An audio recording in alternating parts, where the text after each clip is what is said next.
will take some videos of and go ahead and post it onto my Facebook page. The project for the students, for MCC students, is due on not this coming Tuesday, the 31st, but the next Tuesday, which I think is the 7th of April. So as I go through this process, you're going to have a good idea of kind of how long it's going to take for you to do this. And everybody's going to vary because some people work quicker and other people work slower. I'm going to be stopping the video periodically, and we will cut in and out as we work the process. So right now we're taking a walk. We're in my neighborhood in Kingman, and we're heading towards a dog park. So along that dog park, or along the way, we will have a little path. And as I'm walking on the path, I'm going to be keeping my eye out for stuff. So I'm going to go ahead and cut the video here, and we'll start back up again in a minute. Okay, guys, so as I'm walking, I see a couple branches here. I'm going to go ahead and grab these branches. Something that you're going to want to have with you on this are gloves and scissors, or snippers, something to cut or help you with it. But you can't use anything else that you bring. So you're going to just use the objects that you find on your hike to then build what we're going to be doing. So I see these branches. I'm going to grab a couple of them. Okay?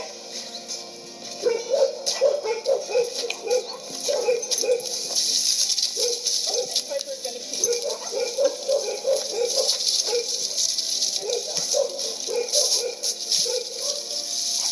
I can take them. Huh? I can take the dogs. I want something that I can manipulate. Yeah, let me take the dogs. I think it's cool to kind of show that you can Multitask. Okay, off we go.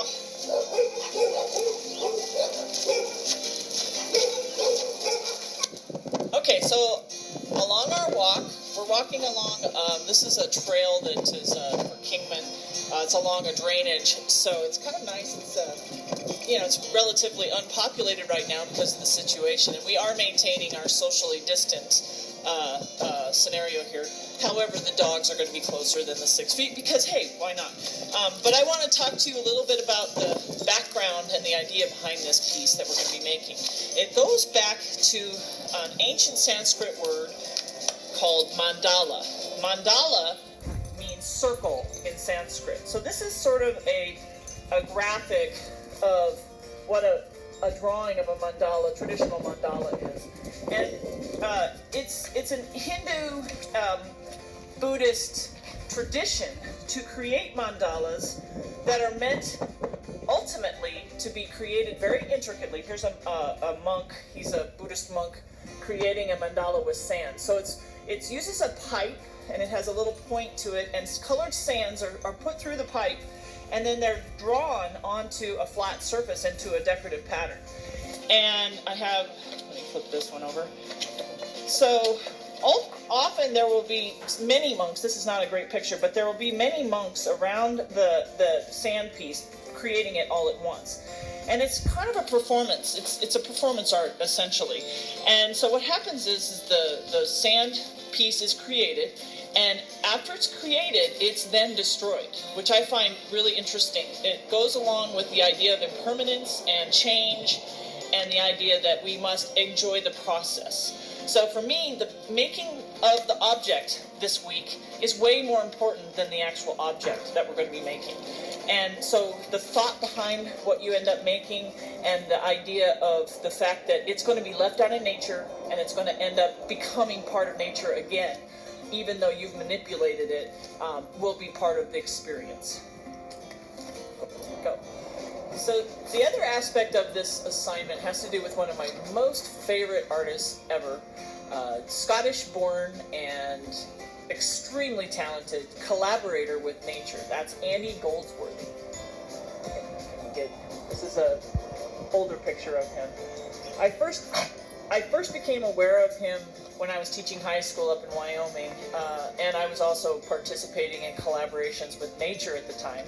And he has always been a go-to for me when I need to create something out of the box, or observe and enjoy what's in the world around us. So couple of the pieces, and these fit with the mandala idea of his. The first one is a collection of stones. Now, the rule is, for Andy Goldsworthy, is to not change anything that he finds. He manipulates the organization of it, but he doesn't alter it. So he might add water to a surface or something, but he's not going to paint it. So there's no man-made application on his pieces. So he is looking for changes in color naturally in order to create the pieces. So, for example, this is another couple of mandalas that will work as a good example. The wooden piece is just an interlacing of twigs that are reeds, probably by a river, that he then made into sort of like a beaver hut or a hut sort of situation with a hole in the center. But if you look closely, both of these and the flowers create this really beautiful visual composition that when you look at them as a composition and not necessarily the objects that they are, they're beautiful in themselves as well, okay? So also there's one, this one is a collection of pine cones and, you know, things that you'd find in forest situations. So as we're walking on our trail here, I'm going to continue looking for objects that I think will be a good thing for my mandala. This is a good one. And I actually think this is not an Andy Goldsworthy. I found this online, but this is in honor of him. And this is a collection of stones creating a mandala. And we have a lot of stones in Arizona, so I think that will be a really good way to create your mandala. All right? So we're going to continue walking, and we're going to continue going to the dog park. And as I'm walking towards the dog park, I'm going to keep looking for things. So we'll see you in just a little bit. Hi guys, I finally fixed or found my site, and what this is called is site specific. So if something is site specific, it's meant for a certain place, okay? So today's theme was taking the dogs for a walk, and they are in their dog park enjoying themselves. There aren't any other dogs, but that's okay on a day like today. Maybe later they'll get to do some training, but right now I think they're like puppy heaven. Up there might be another dog coming, which is fine. So, like I said, today being sort of a dog walk, nature walk, sort of an idea, I chose this place. Now, it's next to a drainage, which is sometimes roaring with water and other times dry as a bone. So just on Monday, it was roaring with water. And, you know, I'm far enough away from home that I feel like I'm out on an adventure, but I'm still pretty close to home. So we'll go ahead and stop, and I'll start back in a minute. So as I was walking, I was collecting things, and it's amazing the sort of things that you can find when you're walking. So like this is some berries from obviously a weed or something that's probably not supposed to, it's probably noxious or something, but that's one thing I wanted to remind you of. When you're out doing this, be safe, okay? Because there's stuff like rattlesnakes and scorpions and things like that. Be aware where you're putting your hand before you put your hand down, just like you would, just being conscious of your surroundings. I definitely think you should wear gloves, and also, like I said, bringing a pair of scissors is a beneficial thing, because if you want to make cuts without, you know, easily, you can use your scissors to do that, okay? So, I have no plan. I don't really know where this is going to go. I'm just going to go and see what happens. And I've watched Andy Goldsworthy in videos work many, many times, and the idea of failure is part of the process, okay? So sometimes when you're making something, you go, ugh, I hate it. That's fine. You can start over. Or you can work through it and try to figure out why you hate it and how you want to change it, okay? So in a minute, I'm going to go ahead and start. I like these yellow berries, and I think they might be a good focal point. So I think I'm going to just pull some of these guys apart. I might need to use my scissors to do it. And I'm just going to start my core of my mandala with these yellow berries, or pods, seed pods, or whatever they are. So I'm just going to... So while I'm doing this, in a couple minutes I'll come back when I'm a little bit further along. But you get the idea. And I try to keep everything, so like this stem may not be used, but it might be used later. So keep your objects handy, and then at the end I'll pick up all my objects that I don't want to be part of the piece, okay? The assignment rule is the mandala must be at least 2 feet by 2 feet. Must fit within, or be within a 2 foot by 2 foot square, not smaller, not bigger. Okay, so a 2 foot by 2 foot square is how big. Now, if you don't have a ruler, you can guesstimate. Okay, so if you go past 2 feet, that's fine. But I want it to be big enough that it's for real. Okay, if it's too small, then it really didn't take the time that it should to create it. Okay.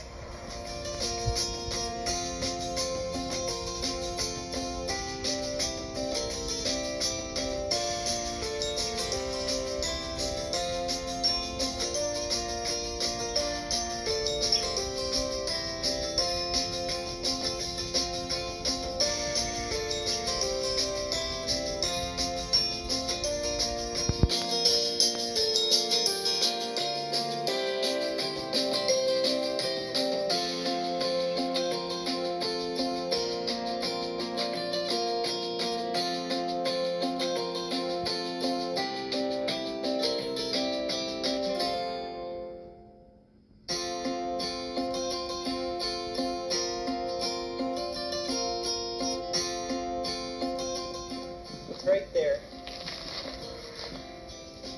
So he's collaborating with me too. There he is.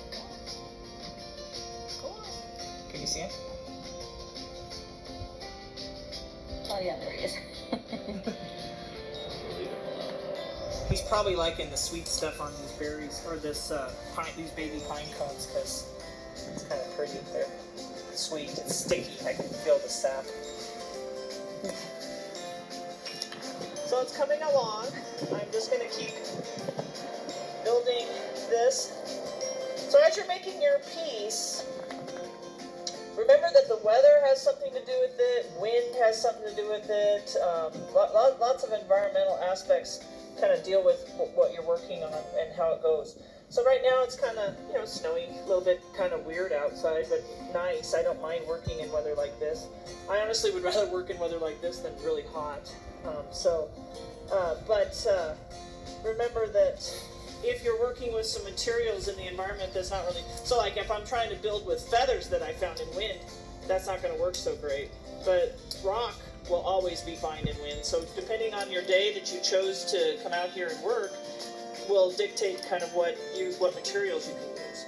So far so good. I'm not having too much destruction. Now, I fully know that this is going to get destroyed, though. I fully know that eventually the Mother Nature will change it to whatever she wants. But I'm going to be interested to see how long it does last. I'll kind of come by and see it periodically and see how the thing lasts as I go. So anyway, I'm just going to keep building some more. Meet back up in a minute. Ready? Is it gone? Yep. So as I'm building this, I'm having this realization that I have seeds, and then pine cones are sort of seeds, and then I have this like growing stuff, and then back to seeds. And so it's this sort of cycle of life that's being portrayed here. I have some actual living plants that are right now blooming, and then I have dormant twigs that are waiting to start their process. So I kind of like, then I had no intention of that. That's just kind of how it happened as I'm looking at what happened. So this is kind of a fun evolution as you go. You may make a realization that you figured something out that maybe you didn't know about before. So be aware of that as you're making it, and it can sometimes evolve the piece itself, how the piece goes. So we're about done with this because we're about to get snowed on.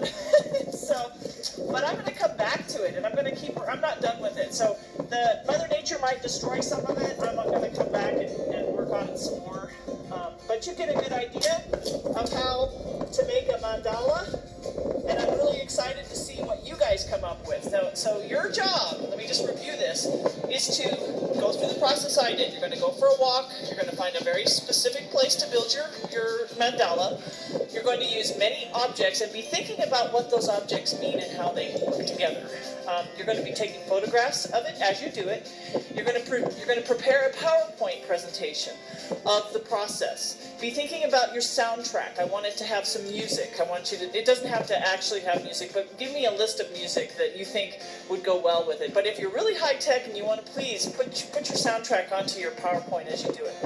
The PowerPoint is going to be due a week from next Tuesday, and you're going to be emailing it or putting it onto Schoology, the cafe, the chat cafe that's on Schoology, and then that way when we have our meeting with Zoom, we can go through each and everybody's pieces and give critique, and you guys can talk about how you feel about the process and everything. So good luck. I will be in touch, and always remember you can email me, you can text me, and if you need help, I'm here. So, okay, have fun, enjoy, stay safe, stay separate, within reason, and I'll talk to you soon.